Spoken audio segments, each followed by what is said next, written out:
JEE main மெயின்லேருந்து இந்த mole கான்செப்ட்லேருந்து இந்த சம்மை discuss பண்ணுறோம். இந்த சம்மை நம்ம பார்க்கலாம்.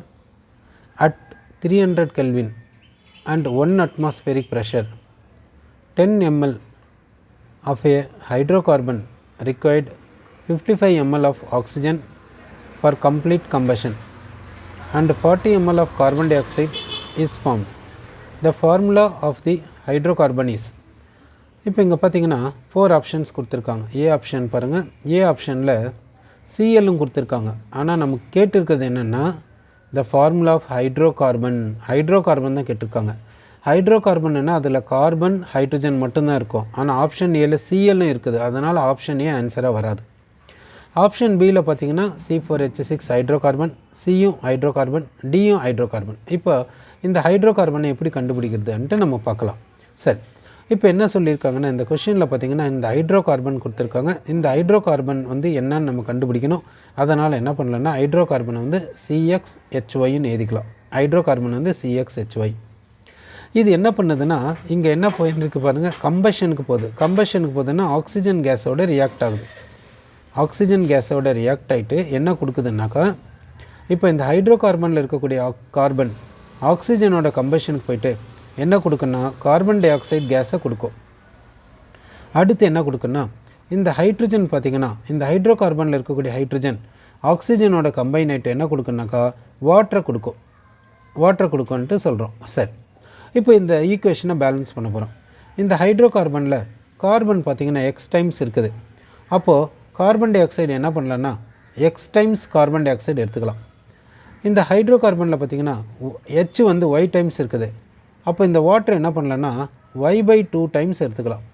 y/2 × 2 ஹைட்ரஜன் வந்து ஒய் டைம்ஸ் வந்துடுச்சா. சரி, அடுத்து இப்போ ஆக்சிஜனை பேலன்ஸ் பண்ணோம். இங்கே ஆக்சிஜன் பார்த்திங்கன்னா இந்த 2 × x இந்த 2xன்னு சொல்கிறோம். இங்கே பார்த்திங்கன்னா y/2 × O. அப்போ வந்து எவ்வளோ வருது, இங்கே வந்து 2x டைம்ஸ் ஆக்சிஜன் ஆட்டம்ஸ் இருக்குது, இங்கே y/2 ஆக்சிஜன் ஆட்டம்ஸ் இருக்குது. அப்போ இங்கே என்ன பண்ணலான்னாக்கா இந்த இடத்துல என்ன செய்கிறேன்னாக்கா 2x + y/2 whole divided by 2 இப்படி எடுத்துக்கிறோம். ஹோல் டிவைடட் பை 2 அப்படி எடுத்துக்கிறோம். இப்போ ஹோல் டிவைடட் பை 2ன்றதுனால இங்கே ஆக்சிஜன் என்ன ஆயிடுச்சுனாக்கா 2x + y/2 whole divided by 2 times oxygen atoms இருக்குது அன்ட்டு நம்ம சொல்கிறோம். இப்படி நம்ம ஈக்குவேஷனை பேலன்ஸ் பண்ணியிருக்கோம். ஓகே, இப்போ இங்கே பார்த்தீங்கன்னா இந்த கொஷினில் பார்த்தீங்கன்னா ஹைட்ரோகார்பன் எவ்வளோ சொல்லியிருக்காங்கன்னா பாருங்கள் 10 ml சொல்லியிருக்காங்க. 10 ml ஆஃப் ஹைட்ரோகார்பன் சொல்லியிருக்காங்க. ஓகேவா.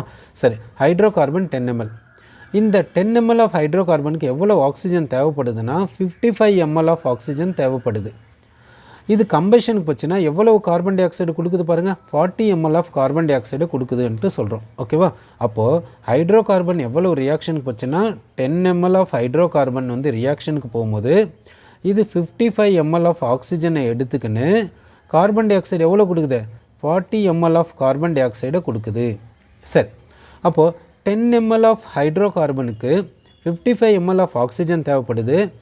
கம்ப்ளீட் கம்பஷனுக்கு போயிட்டு 40 ml of carbon dioxide கொடுத்துருக்குது. இப்போ நான் என்ன பண்ணுறேன்னா எல்லாத்தையும் 10ஆல் டிவைட் பண்ணுறேன். அப்போ எல்லாத்தையும் 10ஆல் டிவைட் பண்ணால் எனக்கு ஹைட்ரோகார்பன் எவ்வளோ வரும்னா 1 ml, ஆக்சிஜன் எவ்வளோ வரும்னா 5.5 ml, அடுத்து கார்பன் டை ஆக்சைடு எவ்வளோ வரும்னா 4 ml வரும். அப்படின்னா இப்போது இது 1 ml. அப்படின்னா 1 ml of hydrocarbon gives 4 ml of carbon dioxide. அப்படின்னா 1 volume of hydrocarbon gives 4 volume of carbon dioxide. அப்படின்னா 1 mole of hydrocarbon gives 4 mole of carbon dioxide. அப்படின்னா x = எவ்வளோங்க 4. x = என்ன சொல்லலாம்னா x = 4 என்று சொல்லலாம். இப்போ x = 4ன்றது நமக்கு தெரியுது. இப்போ இங்கே என்ன பண்ணுறேன்னா இந்த ஆக்சிஜனில் என்ன இருக்குது 2x + y/2 / 2 அதை எடுத்துக்கோங்க.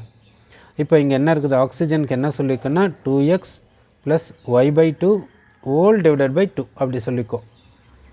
ஹோல் டிவைடட் பை 2 இது எவ்வளோன்னா இட் இஸ் ஈக்குவல் டு 5.5 கரெக்டுங்களா. இப்போ வந்து எக்ஸை சப்ஸ்டியூட் பண்ணிடலாம். எக்ஸை சப்ஸ்டியூட் பண்ணால் நமக்கு என்ன வரும், இந்த எக்ஸை இப்போ நம்ம சப்ஸ்டியூட் பண்ண போகிறோம். அப்போது வந்து எக்ஸை இங்கே சப்ஸ்டியூட் பண்ணுறோம். எக்ஸ் வந்து எவ்வளோனா 4. அப்போ 2 × 4 8ன்னு சொல்லிடுறோம். அப்புறம் இந்த y/2 இந்த 2 இந்த பக்கம் எடுத்துன்னு போயிடுங்க. அப்போ இங்கே என்ன சொல்கிறேன்னா 5.5 × 2. இந்த 5.5 × 2 எவ்வளோ சொல்லனாக்கா 11 சொல்லலாம். இப்போ இதிலேருந்து நமக்கு y கிடைக்குமான்னு பார்க்கலாம். So y/2 is equal to என்ன சொல்கிறேன்னா 3. அப்போது y இஸ் ஈக்குவல் டு என்ன சொல்கிறேன்னா 6. அப்போது y இஸ் ஈக்குவல் டு 6 வந்திருக்குது, x இஸ் ஈக்குவல் டு 4 வந்திருக்குது. இதை ஹைட்ரோ கார்பனில் சப்ஸ்டியூட் பண்ணுங்கள். அப்போது x இஸ் ஈக்குவல் டு எவ்வளோ சொல்கிறோம் 4, x is equal to 4, y is equal to என்ன 6. அப்போது இங்கே என்ன சொல்லியிருக்கேன்னாக்கா x இஸ் ஈக்குவல் டு 4 சொல்லியிருக்கோம், y இஸ் ஈக்குவல் டு 6 சொல்லியிருக்கோம். அப்போ நமக்கு என்ன formula வருதுனாக்கா C4H6. Okay, C4H6 B ஆப்ஷனை தான் ஆன்சராக சொல்கிறோம். அப்போது அங்கே என்ன கேட்டிருக்காங்கன்னா ஹைட்ரோ கார்பன் என்னன்னு கேட்டிருக்காங்க. அந்த ஹைட்ரோ கார்பன் என்னன்னு சொல்லனா C4H6. கார்பன் வந்து 4 டைம்ஸ், ஹைட்ரஜன் வந்து 6 டைம்ஸ். அப்போ ஆன்சர் வந்து பி ஆப்ஷன் C4H6.